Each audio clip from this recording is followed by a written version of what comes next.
Here we go. This is the big one. Welcome back to ROC Movie Reviews. Jake and I are once again here. Yep. And we are talking Avengers, and specifically, we are talking the most recent Avengers Infinity War. The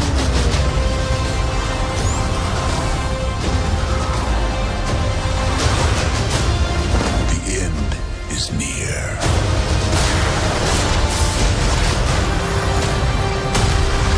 When I'm done,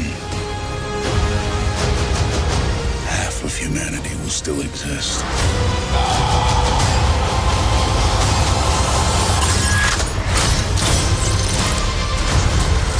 Perfectly balanced. As all things should be.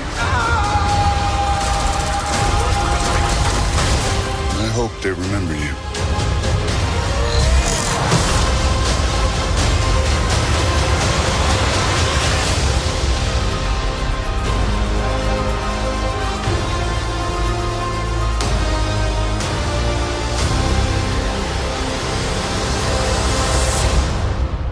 I'm Peter, by the way.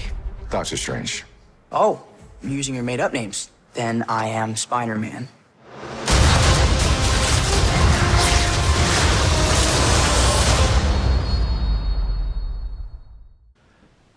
Okay, so this is a massive movie. Yeah. I don't think I've ever been more excited for a movie, except maybe Star Wars Episode 7 because it was such a big deal, Star Wars coming back. Infinity both War did break a lot of records too. Oh yeah, it did. It did, and that's the great part that both of the movies delivered. Yeah. This film was teased from the very first Avengers, and even before that, we were kind of given hints at like the Infinity Stones and Thanos when he was first introduced. So from 2012 to 2018, this movie had been teased. How many years is that? 6. This movie had been teased for 6 years. And it was a long wait. And then it got broken up into 2 parts. The 4th movie is coming next year. This is the 3rd one. Oh my God is a word I'm probably going to be saying a lot during this review because this movie is spectacular. Yeah, I'd say that too. I kind of have to pinch myself sometimes to remind myself how good this movie came out. I remember when we first saw the trailer for this, it surpassed the first Avengers trailer, it surpassed the second. It was everything I wanted to see in an Avengers trailer. Oh, yeah. Because this was bringing pretty much every superhero character we've ever seen in the MCU together. Oh, yeah. Save for 2 being Hawkeye and Ant-Man. And basically they had to, like, fill in 2.5 hours with, like, 20 plus superheroes. It was a lot. Honestly, I thought it was pretty impressive that they managed to do that. It was very impressive. The Russos are the ones who directed this. Joss Whedon was done after Age of Ultron, kind of got burned out. But the Russos came in, and this is their 3rd MCU film after Winter Soldier, excellent film. Yeah. Civil War, arguably an even better film.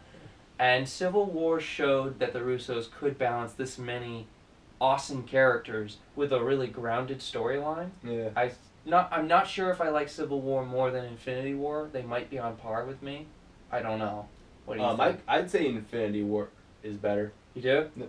Maybe just from the scale, yeah, it is. But Civil War is still an excellent film. Uh, Maybe we'll talk about the Captain America trilogy at some point. But this movie is, it should be commended for how well it turned out. Being 2.5 hours is a long time.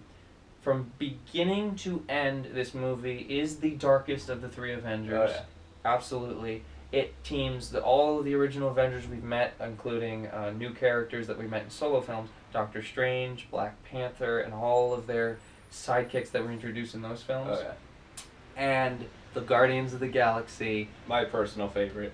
Yeah, and the first 2 Guardians of the Galaxy films were amazing. So for the Guardians to be in an Avengers film, I was kind of worrying, would the tone be too, silly at times, but then dark or whatever. This film balances the tone extremely well. I mean, don't get me wrong, it did have some silly times with the Guardians, but it didn't really feel forced into it. Oh, no, it didn't. And the Guardians are pretty essential to this entire movie. Yeah. Just like the Avengers are essential. And this movie pairs up different Avengers together. You've got Iron Man with Doctor Strange, Tom Holland, the new Spider-Man.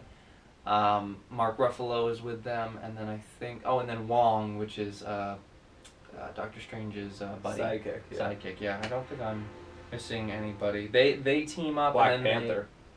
Black Panther though comes in later, and he's then with Captain America, Black Widow, Scarlet Witch, all those people. Yeah. Right. So they all kind of come together, but they're separate in the beginning, and there's so many standout sequences of this movie. It's kind of hard to talk about them all in one video. You know.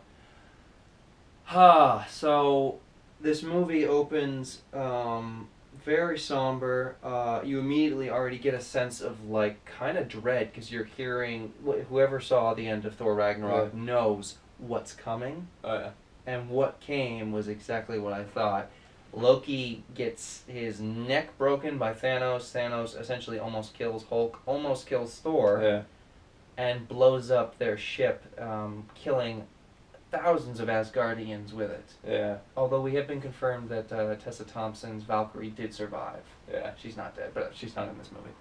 Anyways, and then we're also introduced to the Black Order, which is Thanos' henchmen. I thought they were pretty menacing as well. Oh yeah. Yeah, especially Ebony Maw, who tortures Doctor Strange in one of the most. That was the one who literally levitates and uses the Force, right? Yep, that one. Who Tony called Squidward. Yeah. Also, yeah, and the humor in this is fantastic as well. I love how the Russos have been able to. I think they kept the script writers of the Avengers movies as well, because Christopher Marcus and Stephen McFeely also wrote the first and two Captain Americas. Yeah. Or I'm sorry, the second and third. But the humor is placed so well, and it never threatens to like kind of buckle under its own weight. Yeah. The movie balances dark with comic-y style funny really, really well. Oh yeah. And for a movie that's 2.5 hours long, that's very impressive.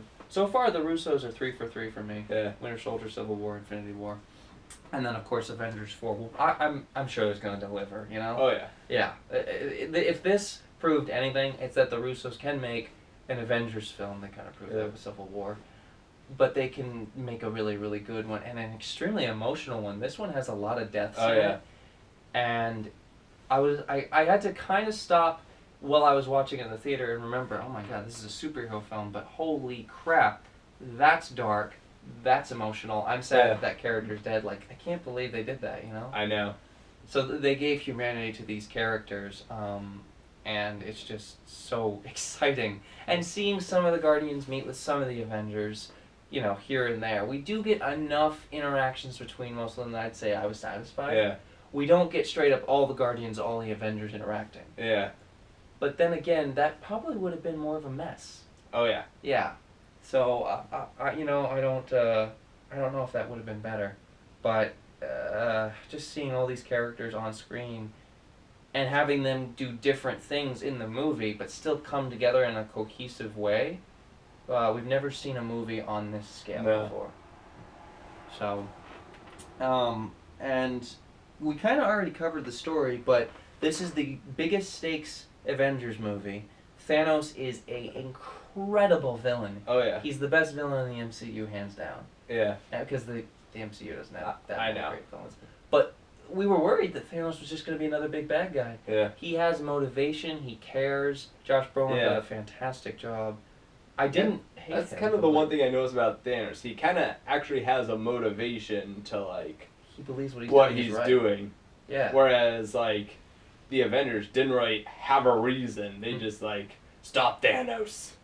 Yeah. Well, I mean, at the same time, what he's trying to achieve is genocide. Yeah. He's trying to wipe out half of the universe. He justifies it because he's like, it needs to happen. Yeah. And he honestly believes that he's right in doing it. Yeah.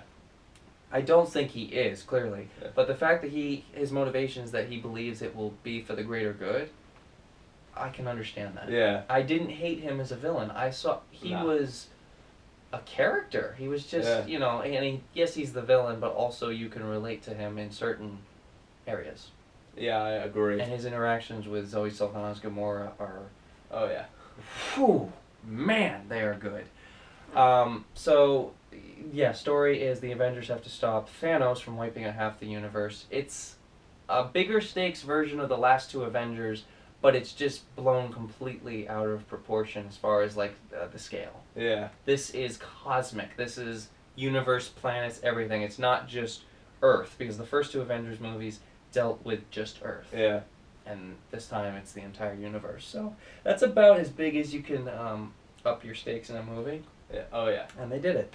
So we don't have to name all the characters in this. No. Every Avenger we've seen, they're all in here. Oh yeah. Even Bucky and a couple of smaller characters even make appearances. Stan Lee cameo, of course, really awesome. There's Stan Lee cameos in all of them, but that was one of my favorites when he's on the school bus. He's like, yeah. Haven't you kids ever seen a spaceship before? So, yes, there's actually, and we were talking about how dark this is. This movie has 3 scenes of torture, essentially. Yeah. You've got the Doctor Strange torture with the very, very sharp... Wait, really, only 3? What, do you think there were more? It felt like more. It did feel like more. Well, the one at the beginning with Thor being tortured to watch Loki get killed. Oh yeah. It's technically torture. Doctor Strange's torture, and then did you forget about Nebula's torture? No. Where she's being taken apart, and it's yeah. that was very dark as well. You know, they went to very dark places in this movie that Age of Ultron only touched on. Yeah. And I think they really did it. Where Age of Ultron wasn't a huge home run, this was exactly that. Yeah. So. See, I feel as though my criticism for Infinity War was pretty much there was a lot of torture scenes where it was like, surrender this or I'll kill you. Never! Well, you have to up the stakes, and I think we've never seen torture scenes like that in a Marvel movie, so it was ballsy. Yeah. It was ballsy. Will it work for everybody? No, but I think they'll appreciate how mature this feels, you know? How mature all these characters feel and how mature this movie is. The way this movie ends, and I was going to say this at the end, but this doesn't feel like a Marvel movie with the way the credits end. Yeah. It feels like a Christopher Nolan movie or even like a Martin Scorsese. Yeah, pretty much. It like just runs the credits. There's no cool effects with the credits or anything. It's just black screen and then this like music starts playing. Very somber music. Which, by the way this movie ends is like kind of intense. It's very intense. It's the very definition of crap, you know, and it's just Thanos sitting and he's looking out into the sunset. Like he said, that was some foreshadowing there. And then it just stops. And we're left with so many unanswered questions. Yeah. You could fill up probably 5 pages worth of unanswered questions. Oh, yeah. It's just ridiculous. So story, cast, visual effects. They were amazing. They're amazing. They're amazing. There's absolutely no problem with any of them. It probably had like the best visual effects in this one than the other ones. Yep, and those two were good. This one just, it deals with so many other characters' powers that weren't in those movies. Oh, yeah. It's just, all of it, incredible. And for them to be able to finish the visual effects and to make them look as good as they were, that's a testament to how committed the people behind this movie were. Oh, yeah, definitely. And the cinematography, Ben Davis and Seamus McGarvey, neither came back. No. Because I guess they, went on to bigger and better projects. Maybe not better, but bigger. Yeah. Trent Opalock came in. I believe he's done a couple of other Marvel films. I think he did the first Guardians of the Galaxy. He shot that one. The cinematography, gorgeous. Like, even with the CGI, every area of this movie, Wakanda, the inclusion of that. I don't remember what city they were in with Doctor Strange. Was that New York? I think it was New York. New York City. Even in space. Space looks beautiful with the colors and everything. It's just incredible. And that planet that Thor and Rocket and Groot go to, that was really cool too. Oh, yeah. Where they create Stormbreaker. Yeah. Oh. That might be a little bit of a criticism though, because I'm going to say that did seem like a side quest. Really? Or a subplot. But I understand why they needed it. Yeah. Because then when they get to Wakanda and Thor and Groot and Rocket show up and he's got the Stormbreaker, that was like a cheer-worthy moment. Oh yeah. I think my audience like screamed out loud. This was the most revved an audience had ever been.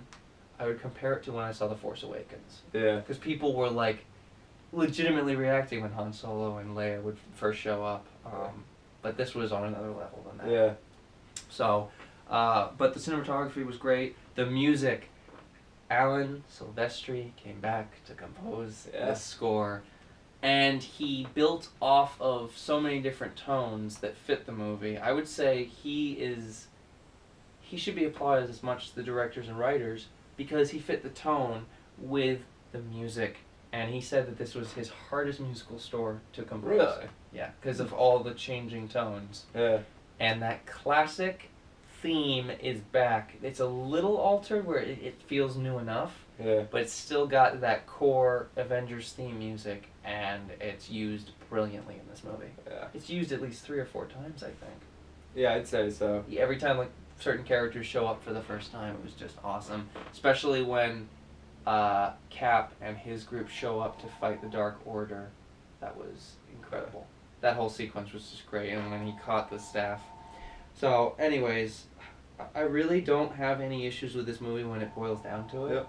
I think it's fantastic. I've only seen it 3 or 4 times now. Probably 3. I've only seen it once, and that was opening day. I saw it twice in theaters, one in a smaller theater and one in the bigger one. And both experiences were incredible. I've seen it once on DVD now, and I will be watching this and then the first 2 Avengers back to back as many times as I can find the opportunity to. Right? Okay. I'm going to give Avengers Infinity War a 10 out of 10. It's a fantastic Yeah. movie. It's everything the trailer promised us, and it delivered. Yeah. What would you See, I didn't think Infinity War was a perfect movie. I would give it 9.5, but since we do solid numbers, I'm going to round up to 10. You are going to run out to Yeah. 10? Wow. That's big. That's a big rating. Yeah. I mean, I gave it 2, but okay, so 10 out of 10. Yep. 10 out of 10, Avengers Infinity War. You know what kind of person you are. If you enjoy this kind of movie, definitely watch it. You're going to probably be screaming with glee throughout most of this movie because it's one fist pumping sequence after another. And then the ending will just leave you like speechless and then wanting more. Definitely. And for a movie that's 2.5 hours long and it never gets boring, Yeah. 2.5 hours and you're never bored, you're never checking your watch, that's impressive. Oh, yeah. I think I've said everything we need to say. We will be back to review some more movies in the future. Probably our next review will be Jurassic World Fallen Kingdom. I'm very interested to talk about that because I know you Yeah. and I had some interesting opinions on that one. Yeah. And we'll talk to you guys in that review. Yeah. Take care.